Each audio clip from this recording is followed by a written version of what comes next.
kombinasi pilihan diksi, artikulasi, kemampuan persuasi, dan penguasaan materi. Ya, gue bisa bilang ke teman-teman semua, jika seorang storyteller bisa menguasai semua hal yang gue sebutin tadi, maka mau apapun wadah dan tempatnya, orang itu akan bisa sangat berbahaya. Siapa sih Ferry Irwandi? Ferry Irwandi adalah seorang kreator konten edukatif yang aktif membagikan pandangannya di YouTube dan media sosial lainnya.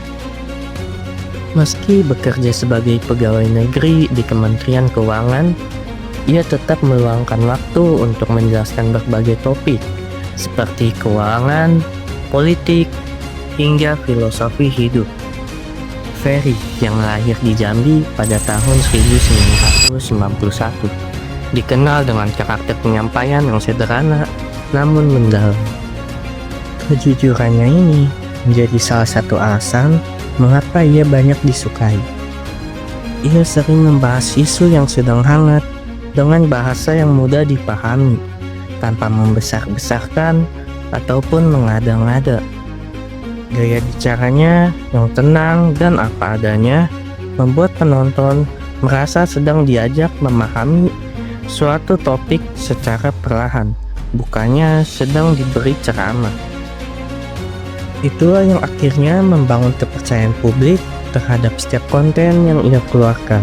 Salah satu kelebihan terbesar Ferry adalah kemampuannya menyederhanakan topik yang rumit.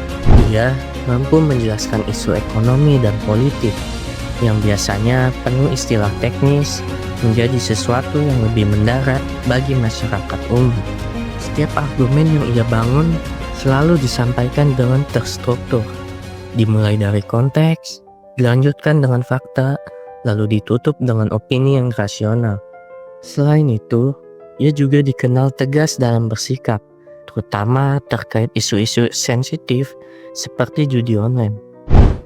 Ketika banyak orang memilih diam, Ferry justru menunjukkan keberanian dengan mengkritisi dan melaporkan konten-konten yang ia anggap merugikan publik. Sikap ini membuatnya dianggap bukan hanya pintar berbicara, tetapi juga konsisten antara ucapan dan tindakan. Nah, integritas semacam ini menjadi alasan mengapa komunikasinya punya kekuatan tersendiri. Pemanfaatan media digital yang efektif membuat Ferry semakin mudah menjangkau audiens dari berbagai kalangan. Di YouTube, ia rutin mengunggah video berisi penjelasan isu terkini, refleksi pribadi, dan pembahasan mendalam mengenai berbagai fenomena sosial. Cara penyampaiannya tidak kaku. Ia menyajikan informasi berat dengan gaya santai yang membuat penonton betah mengikuti sampai akhir. Selain konten solonya, ia juga aktif hadir di berbagai podcast dan siniar.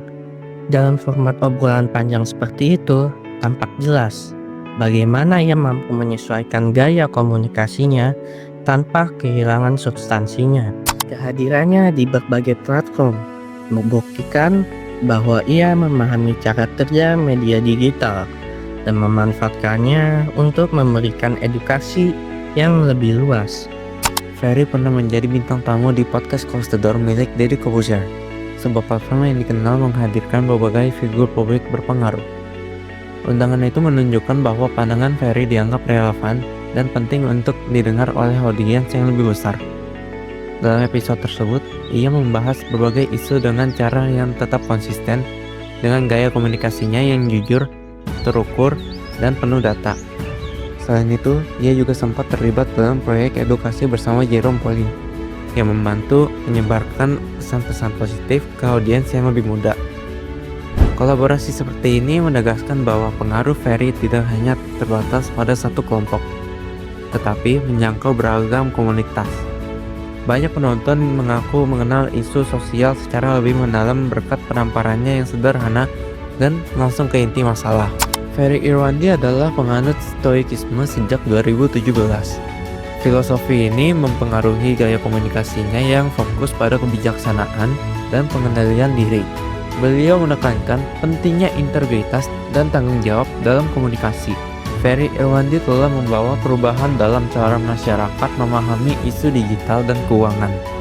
Melalui kontennya, beliau meningkatkan kesadaran kritis.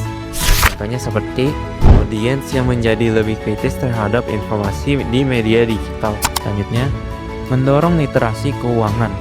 Konten Ferry membantu masyarakat memahami pengelolaan keuangan dengan lebih baik, lalu menginspirasi tindakan positif. Banyak yang terinspirasi untuk menggunakan media digital secara lebih bertanggung jawab.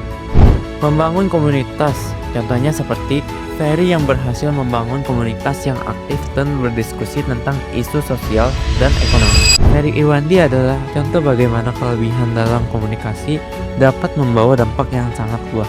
Dengan semakin berkembangnya komunitas digital yang tumbuh di sekelilingnya, muncul fenomena baru yang menarik. Banyak audiens yang tidak hanya menonton tetapi mengembangkan kebiasaan menganalisis sebelum bereaksi. Dalam era di mana informasi sering memancing emosi, kemampuan ini menjadi modal penting agar masyarakat tidak mudah terseret opini yang menyesatkan. Ferry secara tidak langsung mengajarkan pola berpikir itu melalui setiap konten yang ia keluarkan. Ketika ia menjelaskan isu ekonomi, ia selalu memulai dari konteks dasar.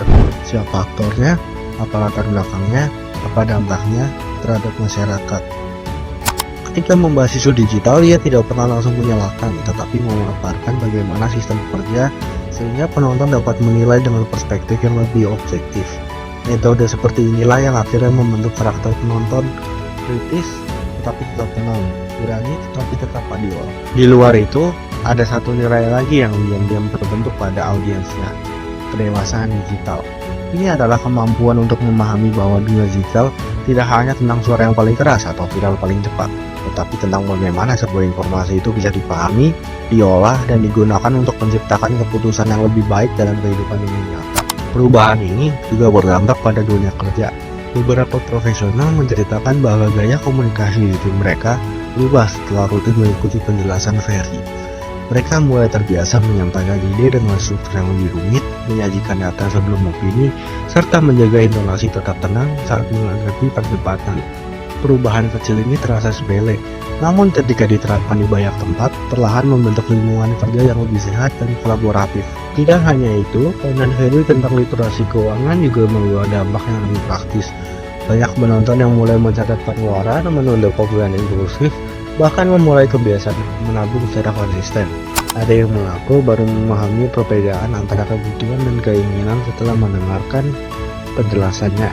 Ada pula yang baru menyadari resiko investasi tinggi setelah mendengarkan analisis Ferry tentang fenomena finansial yang sedang tren. Semua ini memberikan gambaran bahwa edukasi digital yang sederhana namun tepat sasaran dapat mengubah perilaku finansial masyarakat secara nyata. Di ruang diskusi komunitasnya semakin sering muncul cerita-cerita kecil yang membuktikan betapa kuatnya efek domino dari konten Ferry. Ada yang berhasil keluar dari kebiasaan bertubi, ada yang akhirnya berani melaporkan konten berbahaya, ada yang mulai berkomunikasi lebih sehat di media sosial, bahkan ada yang merasa lebih tenang menghadapi tekanan hidup karena belajar memahami filosofi yang ia bagikan. Semua itu menunjukkan satu hal penting, bahwa komunikasi yang jujur tidak hanya mempengaruhi pemikiran, tetapi juga mentransformasi perilaku. Dan ketika dilakukan secara konsisten, komunikasi itu menjadi sumber perubahan sosial yang nyata.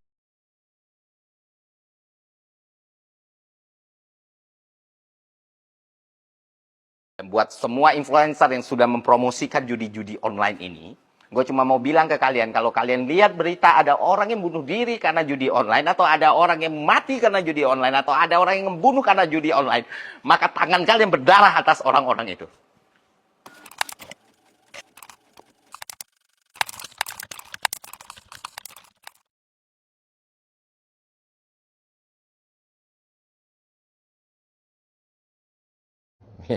Malas kerja, malas ngelakuin apapun, pengennya menciptakan ide, lalu dihargai dengan ide tersebut, di value tinggi dengan ide tersebut, tanpa kausalitas, tanpa pengorbanan, lalu mendumel setiap hari betapa dunia nggak adil pada mereka. Berapa mereka harusnya dihargai lebih tinggi dari semestinya. Wake up lah. Bukan lu doang yang punya ide brilian di dunia ini. Ada 8 miliar orang lain yang juga mikir yang sama gitu, tentang betapa jeniusnya ide mereka. Lu nggak sespesial itu.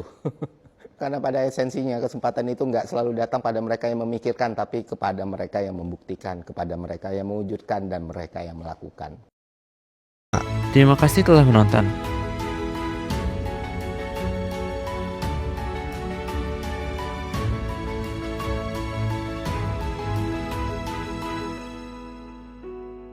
Semoga kisahnya memotivasi kita untuk menjadi komunikator yang lebih baik dan berdampak.